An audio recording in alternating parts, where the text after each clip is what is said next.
Mesdames, Messieurs, bonsoir et merci de nous rejoindre dans l'info continue sur Canal 3 Bénin. Il y a dans l'actualité la question du troisième mandat qui continue de faire des vagues. Le sujet occupe par endroits l'essentiel des discussions avec les commentaires des uns et des autres, malgré les nombreuses assurances du chef de l'État et du porte-parole du gouvernement insistant sur la nécessité et même l'obligation de respecter la Constitution. Eh bien, des voix s'élèvent pour inviter Talon à un troisième mandat. La question, en tout cas, est diversement partagée au sein de l'opinion publique avec une grosse polémique. D'un côté, on met dans la balance les nombreuses réalisations du président en exercice. De l'autre, on prône l'alternance et on dénonce une tentative de violation de la Constitution. Bref, le sujet mérite qu'on s'y penche. Et en plateau ce soir, nous sommes avec Dr Eloge Francis Attade. Eloge Francis Attade, bonsoir. Bonsoir. Allez, vous êtes analyste politique. Merci de vous être montré disponible. Sergino Lokosu, bonsoir. Bonsoir, bonsoir, Dr Francis Eloge Attade. Bonsoir à tous. Allez, journaliste au quotidien Le Matinal. Eloge Francis Attade, c'est quoi cette affaire de troisième mandat? Je crois qu'en fait, le Bénin ne détient pas le brevet de cette affaire. Il y a encore quelques années en arrière, vous avez vu dans la sous-région ouest-africaine des tentatives de troisième mandat. Je vais citer le cas, par exemple, de la Côte d'Ivoire.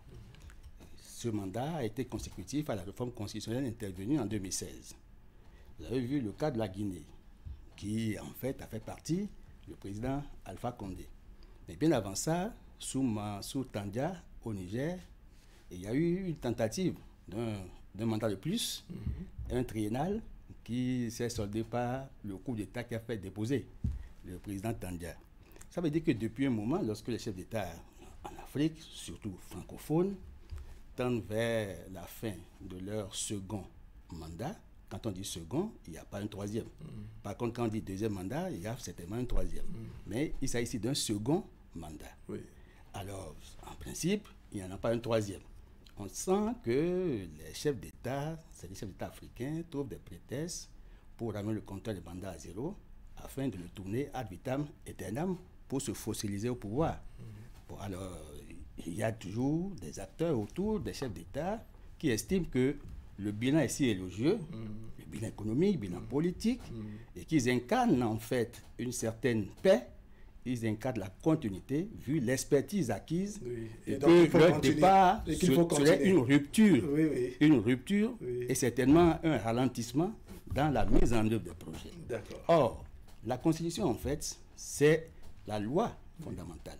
C'est le fondement normatif, c'est la base juridique qui définit en fait le mode de fonctionnement des institutions et le mode d'accès au pouvoir, puis détermine les mandats des chefs d'État, comme c'est le cas au Bénin, où la Constitution dispose que le président de la République est élu pour un mandat de 5 ans, renouvelable une seule fois, et en 2019, on a essayé de corser les choses. On va revenir sur ce détail combien négligeable dans cette discussion. Allez, Sergino Lokosu, vous comprenez cette série d'invites à un troisième mandat qu'on adresse au président de la République? Hier, il n'y a pas longtemps, des ethnologues pouvaient se permettre de faire la distinction entre les civilisés et les sauvages. Et les civilisés tenaient à ne pas se confondre aux sauvages. Mais aujourd'hui, les civilisés sont pratiquement les sauvages de cette République, je vais le dire comme ça. Je parle de ceux qui suscitent les candidatures, notamment ceux qui invitent le président de la République à briguer un troisième mandat. Alors que, comme l'a rappelé Dr Francis Eloge Attade tout à l'heure, la Constitution a été claire. La Constitution dit que, enfin, de 2019, a corsé le point sur lequel on a toujours attendu les présidents en fin de mandat en Afrique, surtout en Afrique francophone, comme il a rappelé, notamment, est-ce qu'il doit revenir pour un troisième mandat? Est-ce qu'il ne doit pas revenir pour un troisième mandat? Donc je pense que ici, ce qui gêne, on dit que le chef de l'État a tellement bien fait qu'on ne peut pas laisser. Et que les réalisations qu'on a aujourd'hui, qu'on n'a jamais eu 160. Et moi je dis, le chef de l'État, il a été élu pour faire. Il a été élu sur la base d'un programme. Il a été élu sur la base d'un projet de société. Et le projet de cette société a recueilli l'assentiment des populations et a prévu un certain nombre de choses. Il le fait.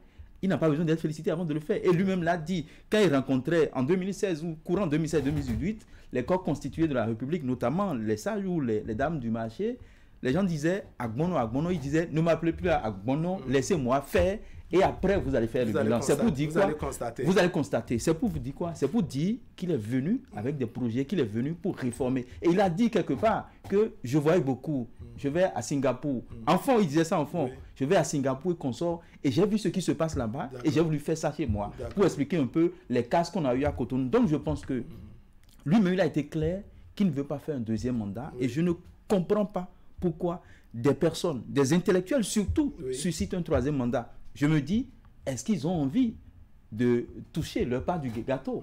Est-ce qu'ils ont envie d'avoir des postes nominatifs? Parce que quand ils suscitent, ceux qui le font la plupart du temps, il faut le dire, la plupart du temps, ce sont des personnes, des adhérents ou des membres des partis soutenant les actions du chef de l'État. D'accord, alors on va poser la même question à Eloge Francis Attardé. Est-ce que vous comprenez cette situation, cette série d'invites au chef de l'État de briguer un troisième mandat? Je précise qu'en aucun cas et en aucune circonstance, le chef de l'État n'a dit ou n'a annoncé nulle part qu'il veut faire un troisième mandat. Ce sont des sollicitations qui viennent de part et d'autre. Est-ce que vous comprenez ça exactement? Je crois que le chef de l'État a dit que le Bénin est différent des autres pays.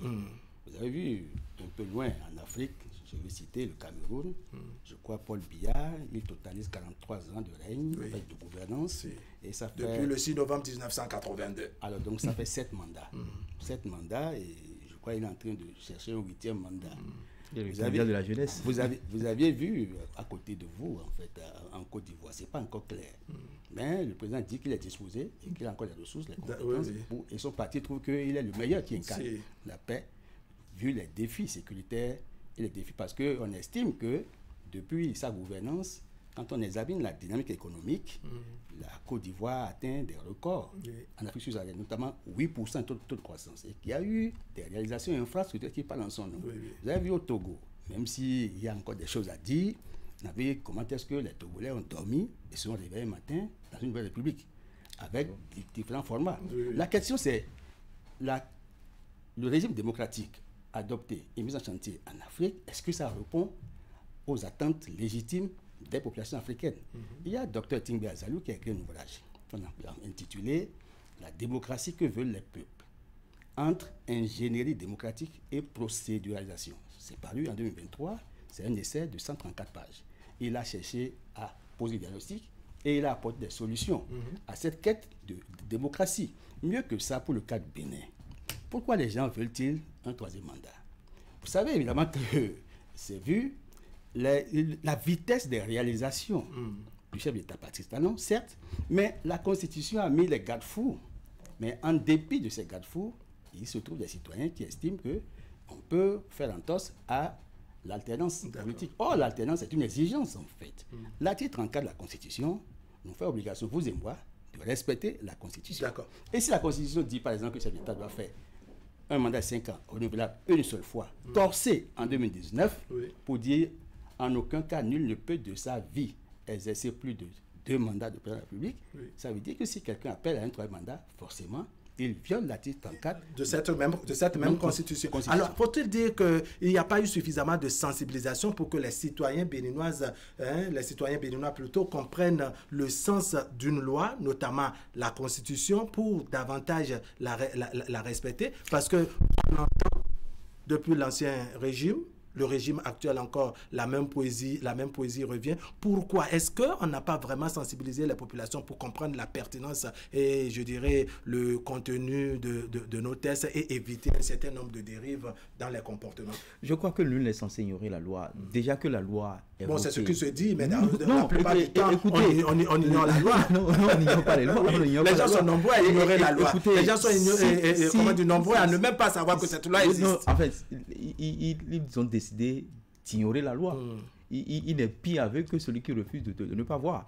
Donc je pense que ceux qui suscitent les candidatures, ceux qui appellent, ceux qui sollicitent le chef de l'État de revenir encore pour un troisième mandat, c'est des gens qui maîtrisent la loi. Ils ne sont pas étrangers à la loi. Mais ils veulent, je sais pas, ils sortent des arguments pour distraire le peuple, on va dire ça comme ça. Et je pense que, je me dis, il faut quand même que le président de la République ou les institutions appropriées puissent marquer un arrêt, allumer le feu rouge pour que cela cesse. Parce que si je le dis en 2017-2018, quand il s'est agi de l'affichage des posters jeunes du chef de l'État, il y a un décret, un arrêté, enfin une décision qui est sortie pour dire niet, le chef de l'État ne veut pas, et c'est signé par le ministre Irénée Coucou-Paki.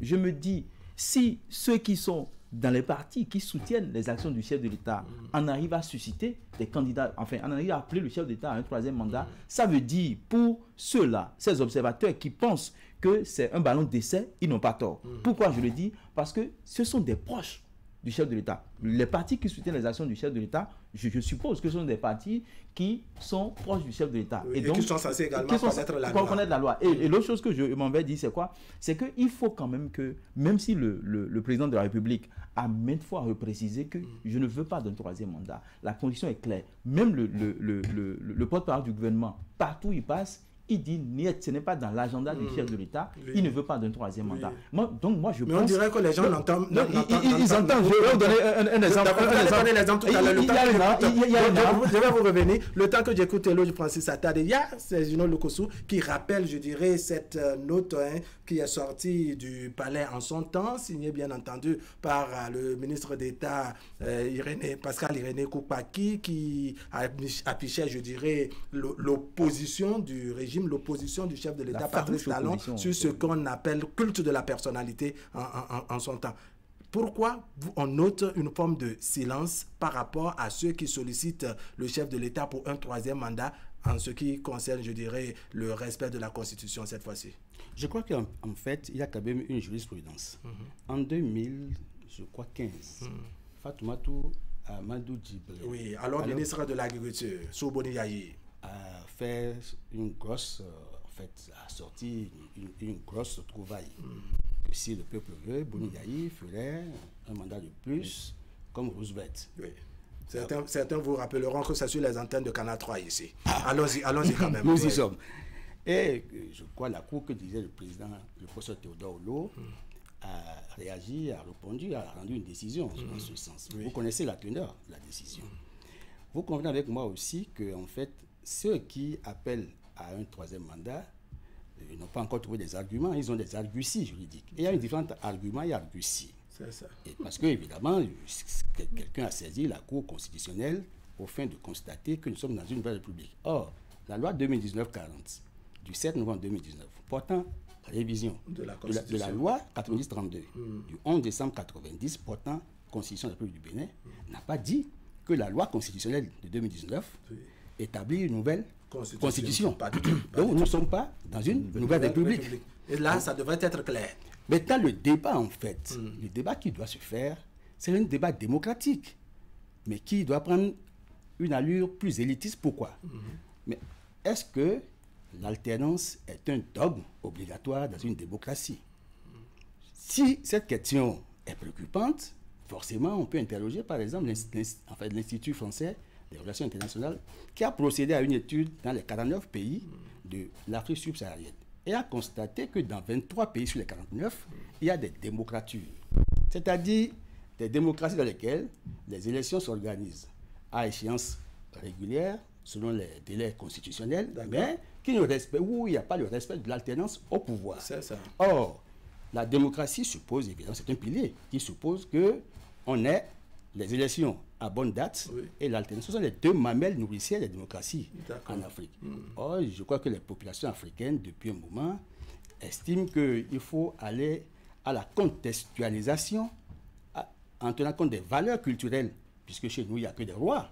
Donc, les aspects sociologiques n'ont pas été pris en compte à l'occasion de l'élaboration de nos constitutions. Ce qui fait que, même si les chefs d'État disent qu'ils ne veulent pas d'un troisième mandat, mais le besoin est là.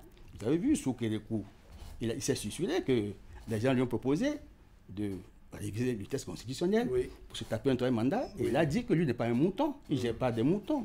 Et que même au gouvernement, les gens le torpillaient. Et que ce n'est pas au Parlement qui vont l'aider à faire aboutir un chantier constitutionnel. Alors que ça, Boni Yayi, pendant qu'il était là, vous avez suivi en fait la démonstration magistrale du président Talon, qui n'était pas président à l'époque. Il a dit qu'il était approché au fin de jouer la meilleure carte au Parlement pour qu'on obtienne cette révision. Et je certifie que pendant que j'étais rapporteur de la plateforme des forces démocratiques en 2014 et que le Bénin était dans l'impasse politique, impasse électorale, et que nous avions négocié avec les chancelleries au moment où j'étais dans la délégation qui a rencontré l'ambassadeur de France à l'époque, elle nous a dit que par 2 fois ou 3, François Hollande a dit à Bouniaï que ce n'était pas possible qu'il fasse un 3e mandat. Ça veut dire, enfin, je ne fais pas le procès, mais il peut avoir le besoin.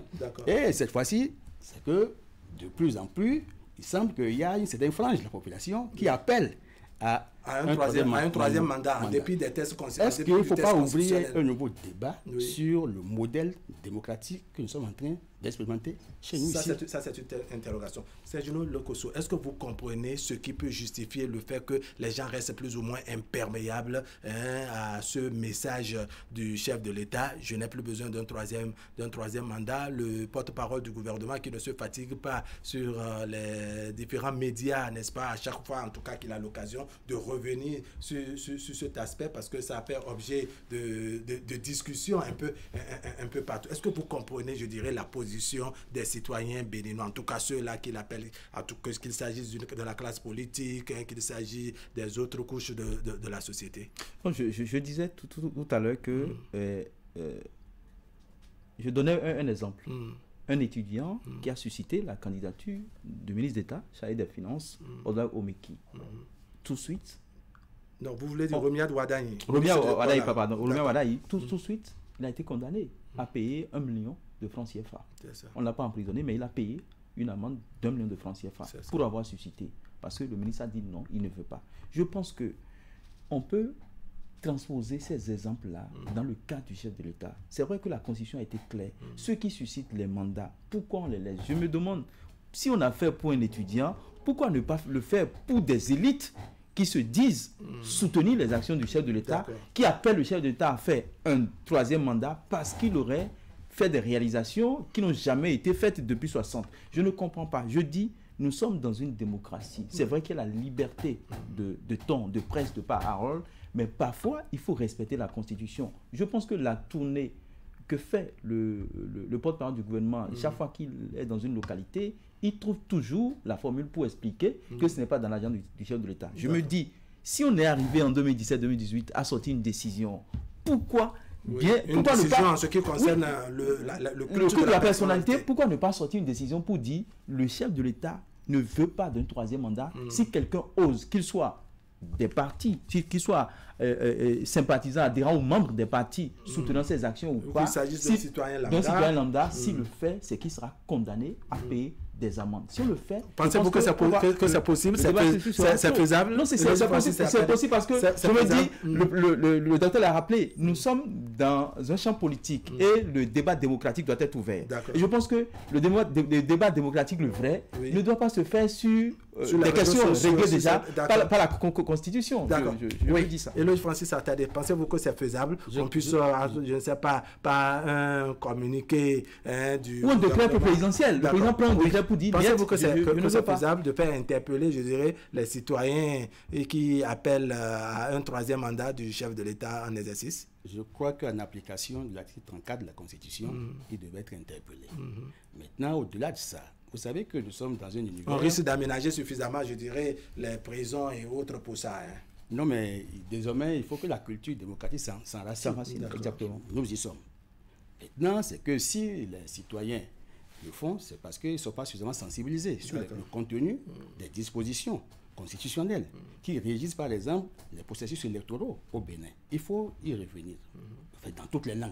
Pour qu'on sache qu'on ne peut pas appeler, par exemple, à un troisième mandat lorsque la Constitution ne limite les mandats qu'à 2. Et vous savez que le protocole additionnel de la CEDEAO de 2001 a statué sur les élections, le protocole additionnel sur les élections. Y compris la charte africaine de la gouvernance et des élections.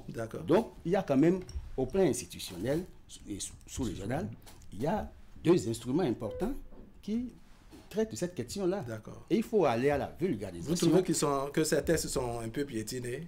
Oui, on peut amener parce que vous savez, ce sont ceux qui sont chargés d'eux.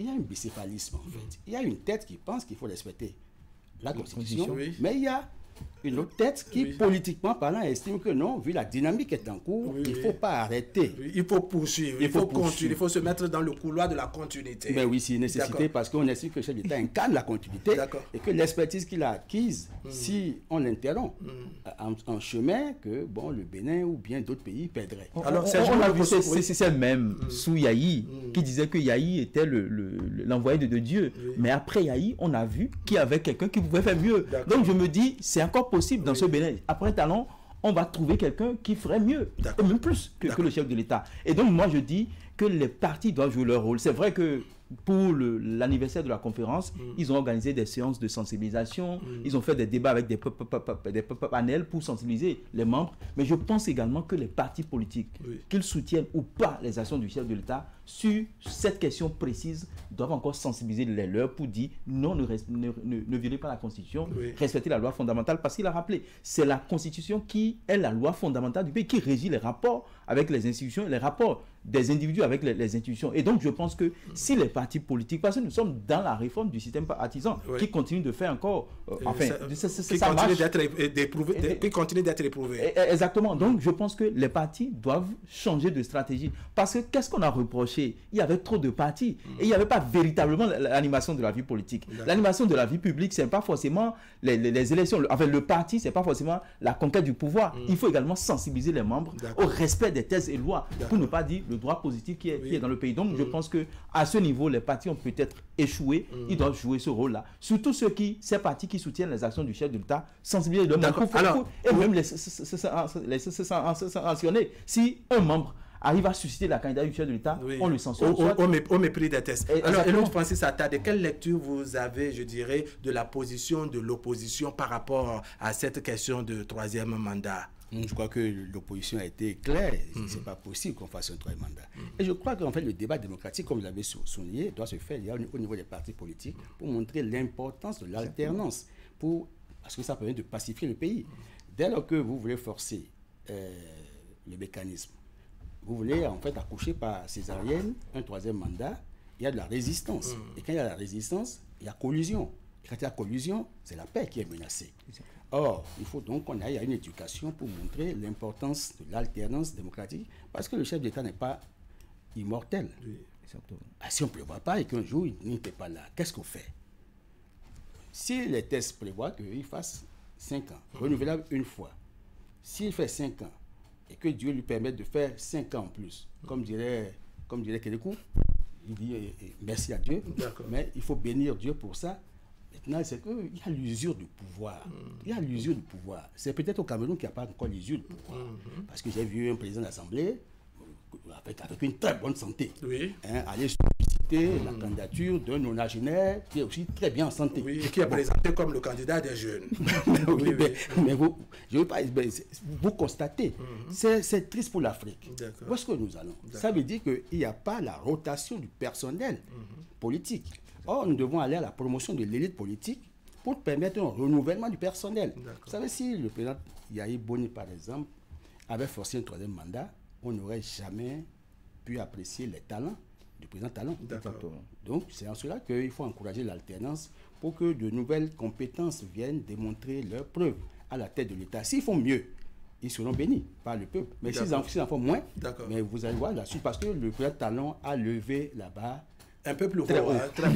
Un autre volet de l'analyse ou de la position de l'opposition, c'est d'estimer que s'il n'y avait peut-être pas l'alternance, on n'aurait pas, je dirais, Patrice Talon et découvrir que vraiment il est un réformateur, qu'il a la capacité de réaliser tout ce que les gens sont en train d'applaudir. Non, c'est vrai, parce qu'il faut de l'alternance. Il a rappelé, quand vous lui avez fait la première ou la deuxième question, que l'alternance est un pilier de la démocratie. Et notre démocratie a toujours fait école. Je pense que le Bénin est spécial en matière politique, en matière de démocratie. Notre démocratie, même s'il y a eu des situations un peu inconfortables qui ont émaillé ce processus, notre processus démocratique demeure, je le dis, toute proportion gardée, la meilleure dans la sous-région, on va dire ça comme ça. Parce que nous avons eu des élections, en tout cas présidentielles, règlement organisé, avec de l'alternance, on va dire ça comme ça. Donc je pense que s'il n'y avait pas alternance, comme vous l'avez dit, il n'y aurait pas le président de la République qui serait là maintenant en train de faire des réalisations appréciées par tous. Donc je dis ceci, ceux-là qui pensent que il ne peut pas partir, il ne doit pas partir parce qu'il y a trop de réalisations, il y a de asphaltage, il y a trop de projets, de programmes. C'est bon, c'est vrai. Je l'ai dit, il a été élu pour ça. Et lui-même, il a présenté un projet de société. Et le peuple a vu qu'en lui, quelqu'un qui peut faire le job. Et donc, il a fait. Donc, je pense qu'on n'a pas besoin de susciter, on n'a pas besoin de montrer au monde entier qui nous regarde. Parce que le Bénin a toujours, en matière politique, est suivi par le monde entier. On n'a pas besoin de susciter la candidature du président de la République. Si on le fait, c'est comme si c'est ça au moins seul qui fait des enfants intelligents. Ça n'est pas évident. Dans le pays, il y a encore des gens capables de gérer. Si on donnait, et lui-même il a dit que quelqu'un d'autre peut venir et faire mieux. Et c'est d'ailleurs le souhait du peuple. C'est le souhait du peuple. Et il a dit lui-même qu'il ne sera pas inactif en 2026. Il n'a pas dit qu'il sera pas inactif. Je ne serai pas inactif, c'est que il ne va pas rester les bras croisés. C'est pour dire quoi? Il va veiller à ce que l'héritage qu'il est en train de laisser soit maintenu, pourquoi pas entretenu. Et là, ce n'est pas sorcier. Alors, Eloge Francis Attadé, la lecture de l'opposition, en tout cas de tout ce qui se passe, c'est qu'il y a une forme, un sentiment de troisième mandat qui se prépare, je dirais, au sommet, et ça fait que malgré les promesses, pour ne pas dire malgré les assurances du chef de l'État, malgré les assurances du porte-parole du gouvernement, l'opposition estime que franchement on ne doit pas faire conscience. Est-ce qu'il faut dire que la parole du chef n'est pas prise au sérieux? Nous sommes dans un champ politique où les acteurs ont élevé le taux de suspicion. Ils ne se font pas confiance. En général, quand vous les suivez, ils se parlent mais ils ne s'écoutent pas. Et je crois que c'est ça. L'opposition, je crois, dès les premières heures, a dit, mais non, il n'y aura pas un troisième mandat, encore moins un troisième mandat déguisé. Oui. Je crois que c'est les propos tenus par... C'est-à-dire un mandat auquel on va apporter de make-up. Bon, voilà. Alors, si c'est le cas, ça veut dire que l'opposition a sa posture sur cette question de troisième mandat. Ce n'est pas possible qu'on fasse un troisième mandat. Le chef d'État béninois, Patrice Talon, n'est pas demandeur d'un troisième mandat parce qu'à l'occasion de plusieurs sorties, il a martelé en fait que dans la sous-région, c'est vrai que les chefs d'État, lorsqu'ils tendent vers la fin de leur second mandat, trouvent des prétextes pour amener le compteur des mandats à zéro, pour le tourner à vitam aeternam. Et que le Bénin est différent. Alors je crois que s'il l'a dit, et que c'est sur sa propre initiative en 2019 qu'il a corsé en fait cette disposition relative à la limitation des mandats pour dire qu'en aucun cas nul ne peut de sa vie. Ça veut dire que c'est un démocrate. Il veut que nous puissions respecter les mandats constitutionnels et respecter les tests constitutionnels. Pas le test. D'accord. Donc c'est un démocrate, il est un vrai démocrate et il a le sens de l'État et de la responsabilité. Je voudrais qu'il manifeste encore sa bonne foi parce que même quand il le dit, les gens... Ils ont toujours peur parce que c'est à quoi, mais peut-être alors il n'est quand même pas balance. Il est né en premier, mais si c'était balance, on allait tourner. Il balance. Alors, je vais finir avec vous puisque le temps est vite passé. On faisait cette analyse liée, je dirais, à cette question de suspicion. Pourquoi, malgré les assurances, parce que le chef de l'État, au-delà des propos, a essayé lors du toilettage qui est fait de la Constitution en 2019 d'inscrire dans ce test constitutionnel qu'en aucun cas nul ne peut faire plus de 2 mandats de sa vie. De sa vie. C'est un détail non négligeable qui visiblement ne figure pas dans les tests constitutionnels de la sous-région. Mais en dépit de cela, n'est-ce pas, il y a des hésitations, il y a des suspicions. Pourquoi? Le contexte de 2019 était un contexte bien favorable pour inscrire la possibilité en raison de la majorité qui était à l'Assemblée nationale et acquise au chef de l'État. Écoutez, la politique au Bénin ou la sociologie, je vais dire ça comme ça, je me permets de le dire, du béninois, c'est qu'il y a la méfiance et la suspicion qui caractérisent le peuple béninois. Est-ce qu'on fait exprès? Non, on ne fait pas exprès. Non, le béninois est comme ça. Quand il y a un chef quelque part qui dit, je ne veux pas, on dit, mais est-ce qu'il est vrai? Ce qu'il dit là, est-ce qu'il est si sérieux dans ce qu'il dit? Donc il y a cette méfiance et cette suspicion qui existe toujours, même au sein des formations politiques soutenant les actions du président de la République. Je n'ai pas mesuré, mais je dis il y a toujours de la méfiance et de la suspicion. Maintenant, ce qu'il faut dire pour finir sur la question, je pense que c'est l'heure de nous-mêmes qui a sonné. L'heure de scène les reins et d'inventer l'avenir aux couleurs de nos rêves. Parce que le débat démocratique, notre pays a toujours donné exemple.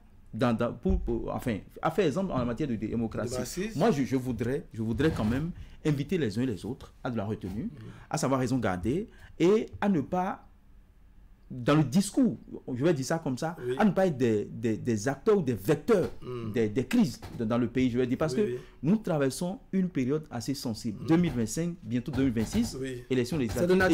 C'est de nature à créer des troubles, ce serait la toute dernière question. C'est de nature à créer des troubles. Au-delà même de la situation, moi je vais au-delà. Il faut que les uns et les autres, surtout les acteurs politiques, dans leur discours, dans leur façon d'agir, il faut qu'ils n'arrivent pas, qu'ils ne soient pas des vecteurs il ne faut pas franchir le Rubicon. C'est de nature à créer de troubles. Il faut donc de la tenue et de la retenue. Exactement. Parce que depuis 1990, nous avons développé l'expérience d'une démocratie pluraliste avec des alternances régulières et le Bénin est devenu le baromètre des grands changements intervenus sur le continent. Nous impactons. Le Bénin est un laboratoire. Nous devons demeurer un laboratoire. Éloge Francis Atade, merci beaucoup. Analyste politique, c'est Gino Lokossou, journaliste au quotidien Le Matinal. Merci à vous deux d'être venus sur le plateau de l'Info Continue. Mesdames, Messieurs, ce serait tout pour aujourd'hui. Merci de nous avoir suivis, autour de l'élaboration de cette affaire du troisième mandat.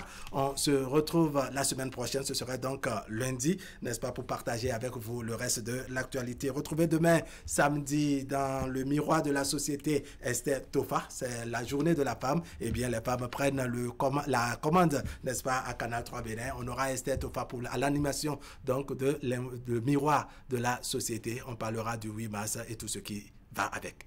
Portez-vous bien.